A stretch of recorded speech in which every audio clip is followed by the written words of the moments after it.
one of the things I would encourage people to do is don't just go off of what they tell you can afford. Put the actual payment into your budget for a month or two and see if you could cover it, right? Like if they tell you that you can afford a $2,000 mortgage, you try and do that before you buy a house for 2 or 3 months and see if it's actually sustainable. But you don't want to just assume, hey, they did not know that I have a child in daycare. Now I have a second child that's going in daycare.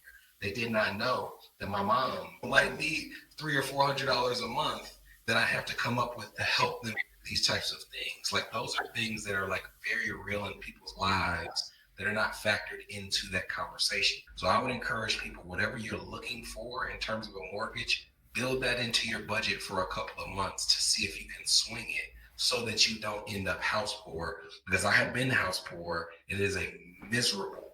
So there are some families that I work with where I'll say, hey, I know that it seems scary, but you need to get in your head that you're going to be paying double what you're paying now, because that's going to be the type of home that's a true upgrade that you can grow into as your income continues to grow.